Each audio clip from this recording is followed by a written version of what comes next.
ಇನ್ನು ಬೆಳಗಾವಿ ಬಿಮ್ಸ್ ಆಸ್ಪತ್ರೆ ಮೇಲೆ ಲೋಕಾಯುಕ್ತ ದಾಳಿ ಮಾಡಿದ್ದಾರೆ. ಬಿಮ್ಸ್ ಆಸ್ಪತ್ರೆ ಮತ್ತು ಕಾಲೇಜಿನ ಮೇಲೆ ಲೋಕಾಯುಕ್ತ ಅಧಿಕಾರಿಗಳು ದಾಳಿ ನಡೆಸಿದ್ದಾರೆ. ಬೆಳಗಾವಿಯ ಬಿಮ್ಸ್ ಆಸ್ಪತ್ರೆ ಮೇಲೆ ಲೋಕಾಯುಕ್ತ ದಾಳಿ ನಡೆದಿದೆ. ಬೆಳಗಾವಿಯ ಲೋಕಾಯುಕ್ತ ಎಸ್ಪಿ ರಣಮಂತ್ ರಾಯ್ ನೇತೃತ್ವದಲ್ಲಿ ದಾಳಿ. ಬಿಮ್ಸ್ ಆಸ್ಪತ್ರೆ ಮತ್ತು ಕಾಲೇಜಿನ ಮೇಲೆ ಲೋಕಾಯುಕ್ತದವರು ದಾಳಿ ನಡೆಸಿದ್ದಾರೆ. ಲೋಕಾಯುಕ್ತ ಎಸ್ಪಿ ರಣಮಂತ್ ರಾಯ್ ನೇತೃತ್ವದಲ್ಲಿ ದಾಳಿ ಆಗಿರುವಂಥದ್ದು. 20ಕ್ಕೂ ಅಧಿಕ ಲೋಕಾಯುಕ್ತ ಅಧಿಕಾರಿಗಳಿಂದ ಪರಿಶೀಲನೆ.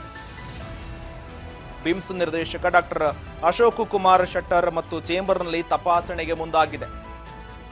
ಔಷಧಿ ಖರೀದಿಯಲ್ಲಿ ಅವ್ಯವಹಾರವಾಗಿದೆ ಮತ್ತು ಕರ್ತವ್ಯ ಲೋಪದಲ್ಲಿ ಕೂಡ ಹಲವು ಅಕ್ರಮಗಳು ಎಸಗಿದ್ದಾರೆ ಎನ್ನುವ ಮುಖಾಂತರ ಈಗ ದಾಳಿಯಾಗಿದೆ. ಬಿಮ್ಸ್ ಆಸ್ಪತ್ರೆ ಮೇಲೆ ವೈದ್ಯರ ಲೋಪ ಬಗ್ಗೆ ಮಾಹಿತಿ ಕಲೆ ಹಾಕ್ತಾ ಇದ್ದಾರೆ ಅಧಿಕಾರಿಗಳು ಕೂಡ.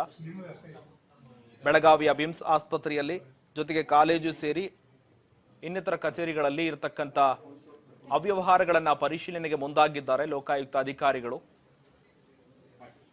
ಬೆಳಗಾವಿ ಲೋಕಾಯುಕ್ತ ಎಸ್ಪಿ ಹಣಮಂತ ರಾಯ್ ನೇತೃತ್ವದಲ್ಲಿ ದಾಳಿಯಾಗಿದೆ.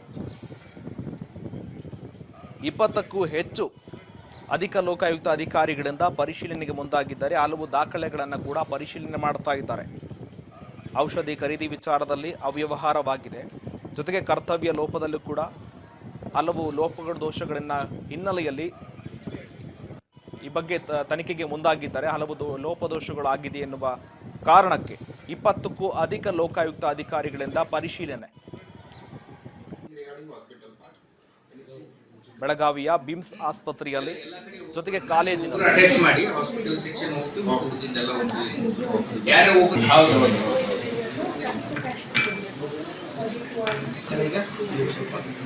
ಅದೇ ಅಂದ್ರೆ ಈಗ ಒಂದು ಲೋಕಾಯುಕ್ತ ವಿಸಿಟ್ ಇದೆ, ಅದಂದ್ರೆ ಎಲ್ಲ ಹಾಸ್ಪಿಟಲ್ ಅಲ್ಲಿ ಎಲ್ಲ ಯಾವ್ದು ಇದೆ ನೋಡ್ತಾರೆ. ಹೌದು ನೀವು ಇಲ್ಲ ಈಗ ಬಂದಾರೆ, ಈಗ ನಮ್ಮ ಚೇಂಬರ್ ಆಗಿದ್ದಾರೆ ಅಂದ್ರೆ ಹಾಸ್ಪಿಟಲ್ದ ನಿಮ್ಗೆ ಏನ್ ಮಾಡ್ತಾನೆ DS ನಿಮ್ಗೆ ಅಂದ್ರೆ ಒಂದೊಂದು ಇದು ಮಾಡಿ ಬಿಡುವ ಅಂತ ಹೇಳಿ ಅಷ್ಟೇ. ಯಾಕಂದ್ರೆ RM ಅವ್ರು ಬ್ಯುಸಿ ಇರ್ತಾರಲ್ಲ, ನಾ ಅದಕ್ಕೆ ನೀವು ಇಬ್ರು ಈಗ ನಮ್ಮ ಚೇಂಬರಿಗೆ ಬಂದ್ಬಿಟ್ರೆ ನಾವು in hostel warden total 4 buildings are there. One building is for girls hostel, and that girls hostel